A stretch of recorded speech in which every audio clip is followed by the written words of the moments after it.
Welcome to The Conspiracy Show. My name is Richard Sarrett. The Freemasons is one of the world's oldest fraternal society, arising from obscure origins in the late 16th to early 17th century, or perhaps even much earlier. Today, they have lodges around the world and a membership of roughly 6 million. While Freemasonry has often been called a secret society, members prefer to describe it as a secular esoteric fraternity, replete with secret handshakes, oaths, and rituals. Most Freemasons are involved with local charities and raise money for hospitals and children's summer camps. But they have their critics. There are those who sincerely believe that Freemasonry was infiltrated by a satanic organization known as the Illuminati in the late 18th century. These illumined Masons, which are 33rd degree Masons and higher, have tremendous influence and power and have infiltrated virtually every aspect of society. Numerous presidents and prime ministers are believed to have been Freemasons, and several U.S. presidents and at least one Secretary of State are said to have been 33rd degree Masons. On this episode of The Conspiracy Show, Freemasonry, satanic cult, or misunderstood fraternity? We're about to meet several authors and researchers who believe the Freemasons, at least at the top of its organizational pyramid, are a Luciferian cult conspiring to manipulate world events and enslave mankind. As evidence, they point to the numerous satanic symbols Masons utilize, such as the pentagram and the goat's head. They claim they take blood oaths and are obliged to lie to the public in order to maintain their secrets. Our skeptic will maintain that Freemasonry is a benevolent, secular fraternity which encourages members to contribute to society and guide their behavior according to ethical principles. Me, I just want the truth, and I'm willing to swear a blood oath to get it. It's time to redefine reality.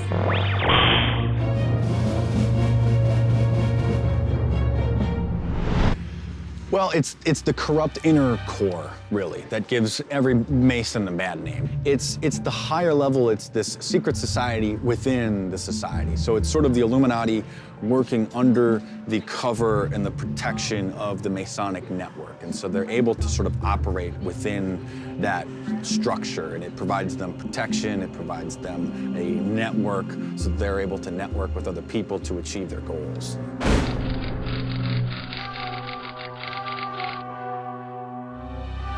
Well, to enter into Freemasonry, one is literally born again into the Masonic Brotherhood. We think of being born again as a Christian concept, but it's actually spans multiple religions. And so to enter Freemasonry, one is literally symbolically killed and then risen from the dead, born again as a brotherhood of the Masons.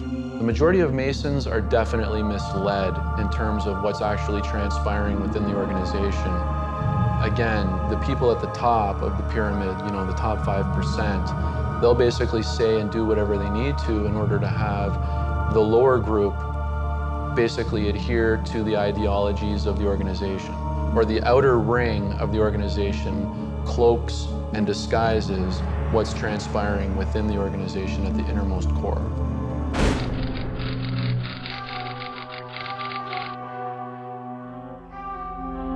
There's definitely a visible and an invisible aspect to Freemasonry. So we know that the Shriners are out there, everything seems fun, everything seems great, but again, this is just the surface.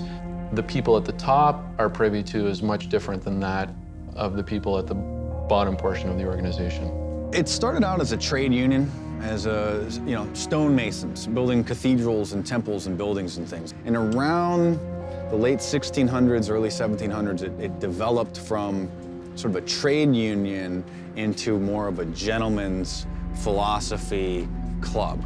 And that's when they further started to develop their philosophies, their mystery, religious views, and it's interesting how it did evolve. Apparently what they did is these stonemasons wanted to keep their trade secret, and to prove that you were a certain level Mason, that you knew the skills, you had secret handshakes and secret passwords, and so it sort of developed from a secretive trade union into a secret society based on philosophy, and then into a political organization and such.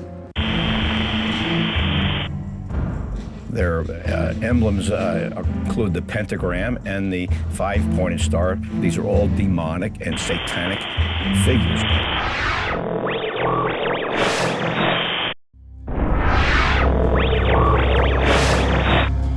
Whenever you have secret societies, you get evil people.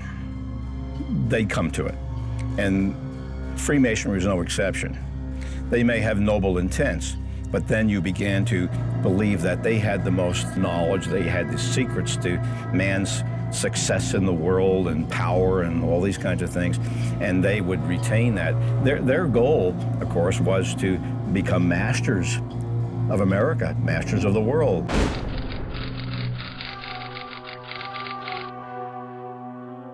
The god of Freemasonry is a god that they learned the name of in the Royal Arch degree, and his name is Jobulon, which stands for Jehovah, Baal, and Osiris.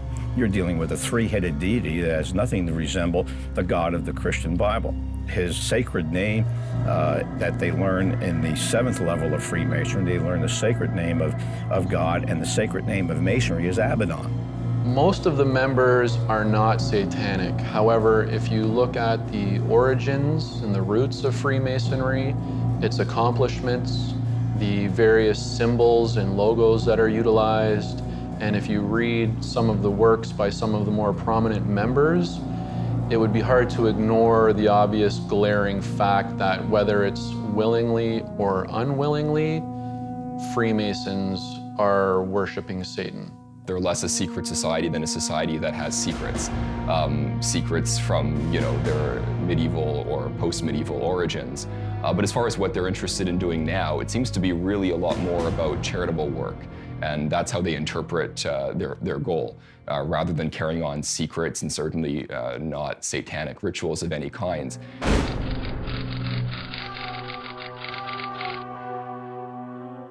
People exaggerate Freemasonry because of false exposés. People who were Freemasons in some cases, who then leave Freemasonry for whatever reason and end up spreading all sorts of nonsense. Freemasons talk about Satan, but that doesn't mean that they worship Satan. There is, for example, one quote attributed to a Freemason where Satan is invoked, but it's only to understand the power of evil and the fact that if a Freemason isn't pure of spirit, then Satan can warp their good intentions. So it's more of a caution against being corrupted by Satan rather than actually worshiping Satan. When you read things out of context, certainly with secret societies, very often you only get a very small part, often a misunderstood part of the bigger picture. Their emblems include the pentagram and the five-pointed star. These are all demonic and satanic figures. They can't see it. The scriptures say that the god of this world will blind them. And they're blinded by the god of this world, who is Lucifer, who is the head of Freemasonry. Yeah, the pentagram is one of the key symbols among critics of Freemasonry who attribute it satanic connections. But I think it's important to remember that, like so many other modern symbols, we often lose track of its ancient origin. And the pentagram has a very ancient origin among pre-Christian and pagan religions, also among metaphysicians of ancient Greece. Pythagoras, for example, believed the pentagram and the number 5, the 5 points of the pentagram, the shape of the pentagram, that all of these had metaphysical and mathematical properties and significance. But really, if you see the way in which it's used, the context in which it's used, it doesn't seem to have anything really negative or satanic about it.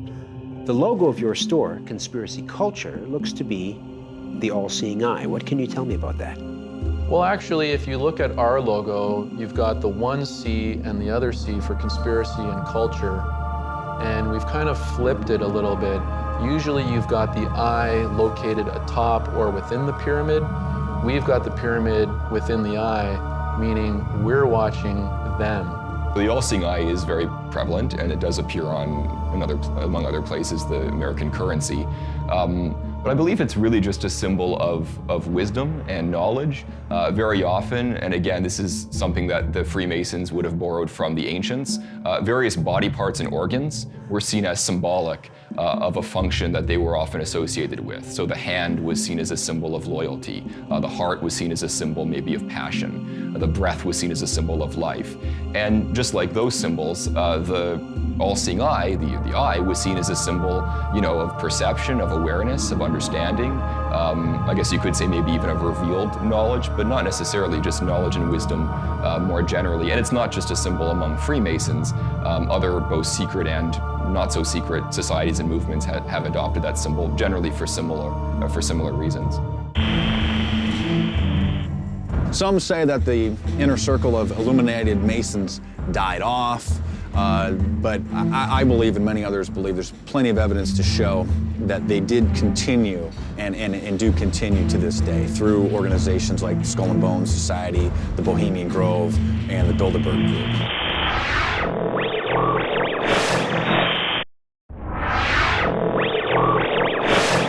Yeah, the ruling elite, the inner circle, this invisible empire, their goal is to create this two-class system in the world. You have the upper class, the ruling elite, and then everybody else. Their goal is essentially to have you broke, dumb, and enslaved, basically to your own physical desires, your own wasteful spending, the slaves, the peons, the serfs that are there to work for the benefit of the ruling class.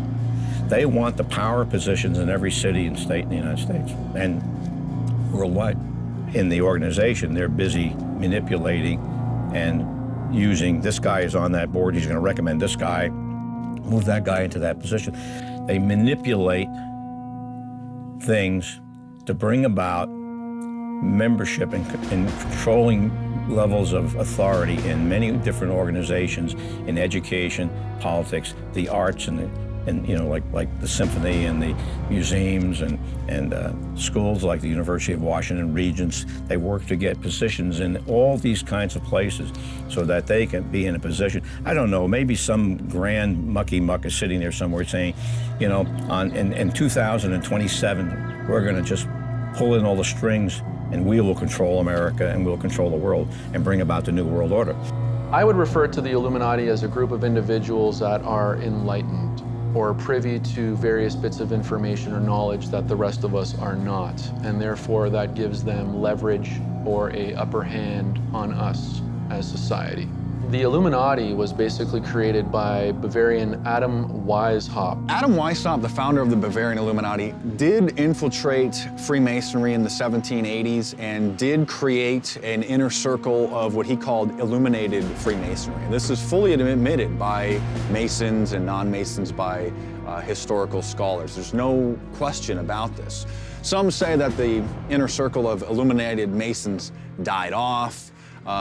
But I believe, and many others believe, there's plenty of evidence to show that they did continue and do continue to this day through organizations like the Skull and Bones Society, the Bohemian Grove, and the Bilderberg Group. Based on what you know and everything that you've read, are you convinced that the Illuminati are real?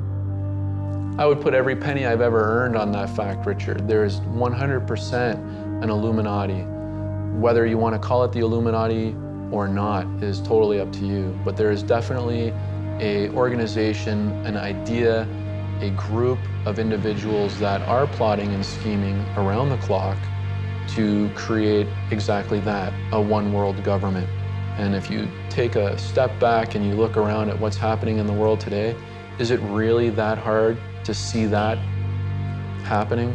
It's hard to believe that Freemasons could be associated with something as extravagant as bringing about the New World Order when, again, as I said earlier, they disagree with each other. And the Grand Lodges, again, have their own rituals, their own initiation ceremonies. They communicate with each other, but no one has authority over the other. So how they would sort of come together to cooperate in this extravagant fashion, it seems like that would be a huge challenge for them. Like other conspiracies related to secret societies, very often it is taking things out of context. It is assuming the worst in in other organizations or in other people, which is unfortunately a bit of a human tendency. While I was in Scotland doing a TV show called The Occult Origins of Scottish Rite Masonry, I was at a luncheon that the local pastors had put together for me, and there were two men that came to the luncheon that the pastor who had organized the meeting was concerned about. He said, "I don't know these guys. We've got a lot of problems with the Masons, and I'm worried about your safety." And I said, "Don't worry about it. God's going to take care of me. I mean, we're out here in public." Well, somehow or other, during the meal, one of those men came up and said, "Hi, see your Diet Coke's, low. Let me freshen for it." And he went over to the bar, and when he came back, he gave me the Coke, and I drank the Coke, and I spent the next 6 hours in convulsions. It turns out that it was filled with arsenic, and I was tested to have something like 7 times the lethal amount of arsenic in my system. Freemasons do swear blood oaths to not divulge the secrets of Freemasonry, which is pretty disturbing because they want to keep the secrets and the teachings for themselves, and they do swear blood oaths to each other and to the organization not to divulge the spiritual secrets that they do learn. There's some allegations that the oaths to their brotherhood trump all other oaths, and I do believe that a lot of Masons do take that seriously.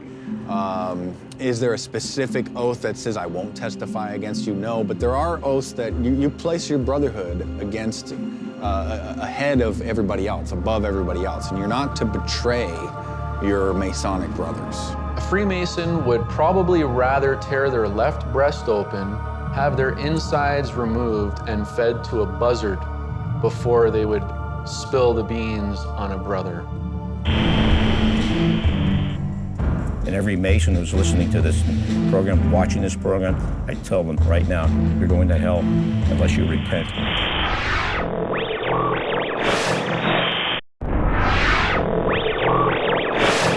I remember we had a big expose in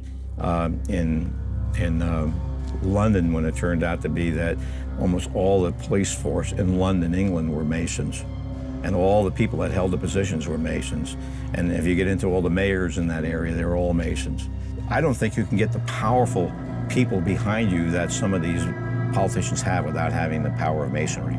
George Washington, James Monroe, Andrew Jackson, James Polk, James Garfield, James Buchanan, Andrew Johnson, William McKinley, Theodore Roosevelt, Howard Taft, Warren Harding, Franklin Roosevelt, Harry Truman, Gerald Ford, Ronald Reagan, Davy Crockett, Buffalo Bill, Kit Carson, Sam Houston, Paul Revere, all Masons. What that shows is that it shows where the power structure is and how the power structure works. And so if these powerful men are coming out of this powerful fraternity, it really gives you an inside view on how the power structure works and what you need to do to become a key power player.